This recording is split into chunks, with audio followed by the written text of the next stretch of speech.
my name is Michał, and I'm an experimental poet. And there's a part of my artistic life that I really want to forget. So I will share it now with you. When I was in high school, I wrote poems, and they were absolutely horrible. Of course, at the time, I didn't know that they were bad. I very much tried to write a good poem. The problem was that I wanted to copy the form and the language from the poems that had already existed. And today, I know better. Unfortunately, writing bad poetry finished in high school. So let's fast forward my next 15 years that I spent without creating any art. In 2017, I met an experimental poet called Stephen Mooney, and it changed my artistic life. I started writing again, and this time I started writing better. I remember well how it all started. Stephen gave me a book that he had written a few years before, and my reaction was far from positive, actually.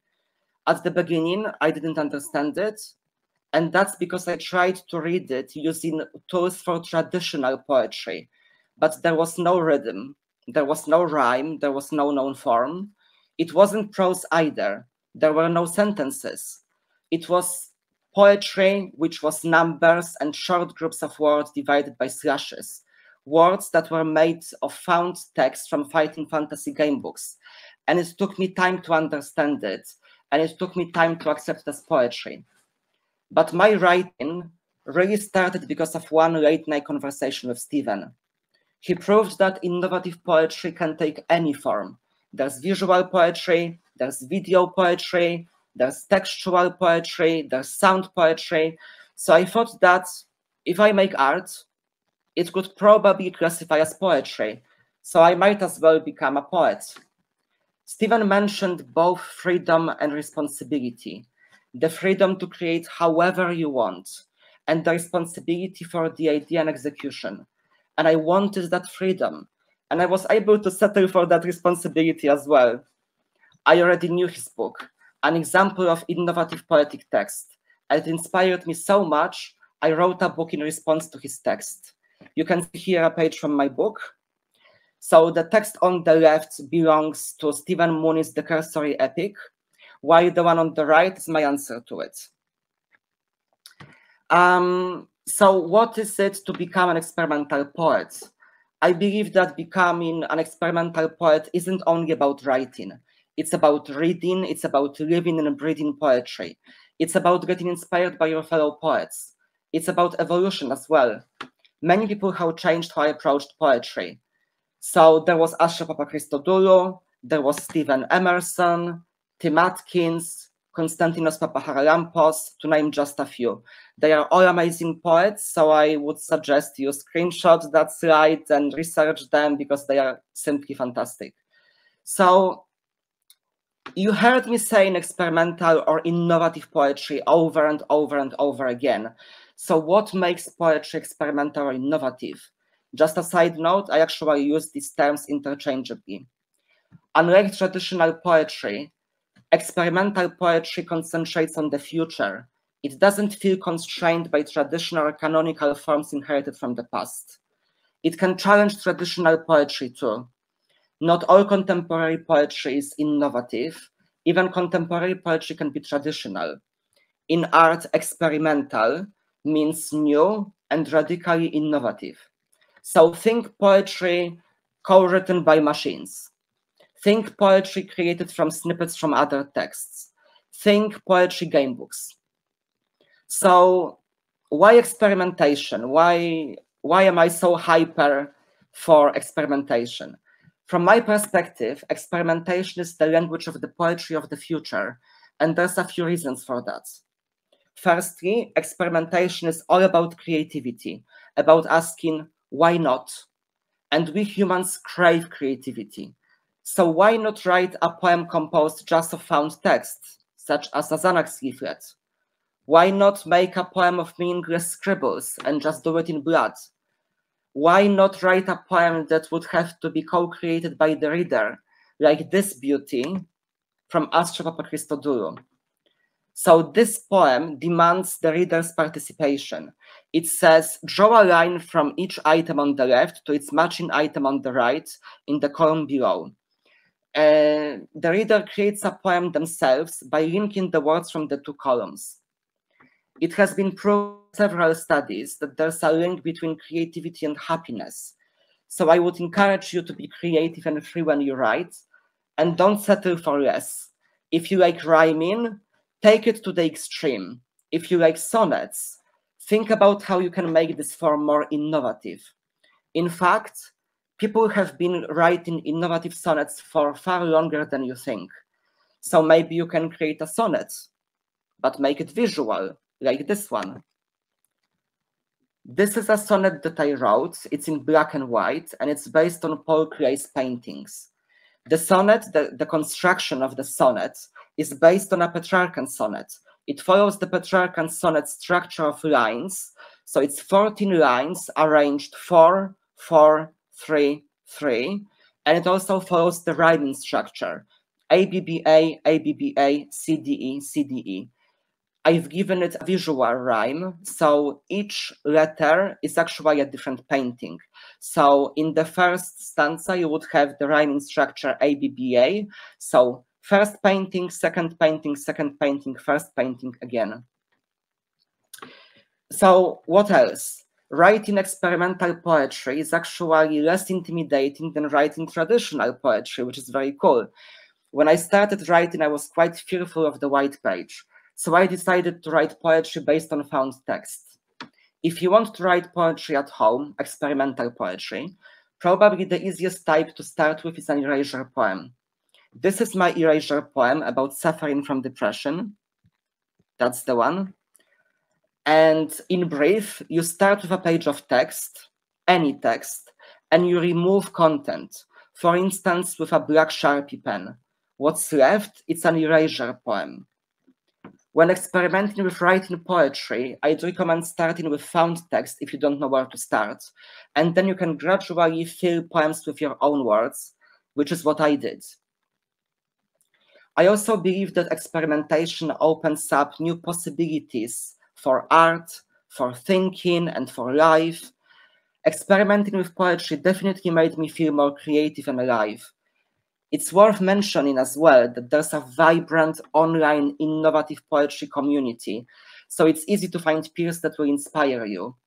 Myself, I've made a few experimental poet friends through social media, which is amazing. People are super open-minded, so you should definitely reach out.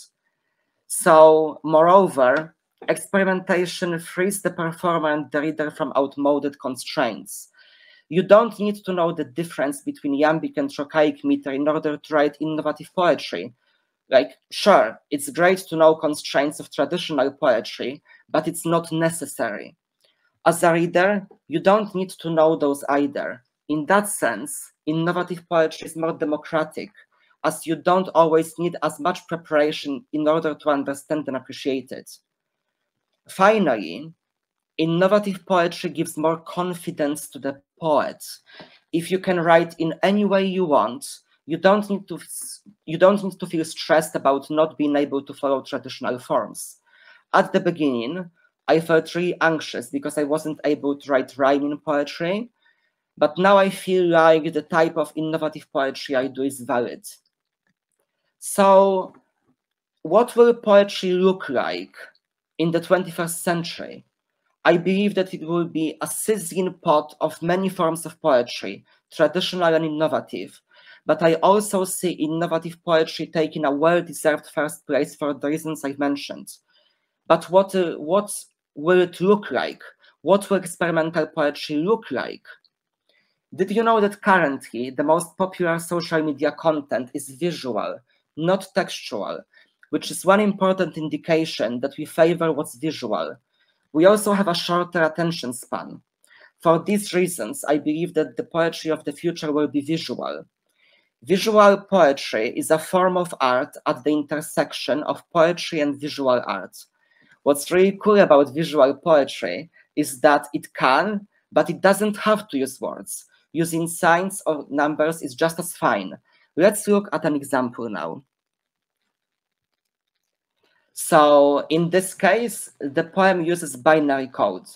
When I wrote it, I was inspired by visual artwork by Italian sound and concrete poet Arrigo Tutino. He created a poem that is essentially a group of squares on top of each other, all made of the word spazio, which means space. I wanted to use the same form, but I also wanted to make the poem more contemporary. I believe that using computer code to write is quite an innovative way to do the contemporary. I think that apart from inventing new forms, we will be reusing old forms in creative ways too. Let's take a sonnet, for example, again, because I love visual sonnets. We will be thinking about how to translate known structures into visual language. Maybe one of the examples will look like this. It's a visual sonnet that I wrote using software that translates sound into a visual representation of sound waves. I transformed an actual textual sonnet that I wrote into a visual form. I think that the poetry of the 21st century will be current and by its nature political. It will discuss problems that we face daily as individuals and as society. As poet Stephen Mooney says, his poetry isn't about apples in a bowl and green fields of England, and I agree with his approach, which rejects artistic cliché and prefabricated ideas. I believe poetry will talk about real-world poverty. It will talk about climate change. It will talk about the role of technology, mental health, etc., in a contemporary and current language. Here's one poem about the last topic, a piece about toxic positivity that so many of us are facing often. I wrote this poem because I was tired of people telling me to smile when I was sad, and I was tired of pseudo-scientific self-help books telling me to vibrate higher. All that poem is actually a collection of good advice that I received, so yeah, here it is. I wanted to show how toxic these pieces of advice in fact are. There's some wonderful, innovative poems out there as well that talk about poverty, that talk about climate change, and I invite you to look out for them. I also believe that in the 21st century, poetry will be interactive and collaborative. The rise of mediums such as YouTube shows that people actually want to create and share their work, and I think the poem will be an increasingly open and penetrable form. From interactive books to poetry computer games and poetic objects, poetry will invite the reader to co-create it. There are already many examples of such poems, but I want to show you an interactive object poetry piece. So it's called The Buzzing Pizzazz. It's an interactive Lego sculpture. The viewers are invited to create a poem by playing with the Lego bricks that have words written on them. These are electric Lego pieces that conduct electricity, so the reader should choose the right words in order to close the circuit and light up the light, which happened here. The reader chose the good words and closed the circuit and the light lighted up. What else?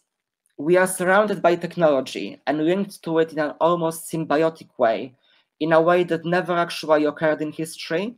That's why I believe that poetry will continue to embrace the use of technology. It will, of course, critique it and discuss it, but I see poetry created using modern technologies. I see poets using and misusing these technologies as well, in a way that innovative poetry embraced emerging technologies in the past, whether it was the cassette player, the photocopier, the desktop computer, or the internet.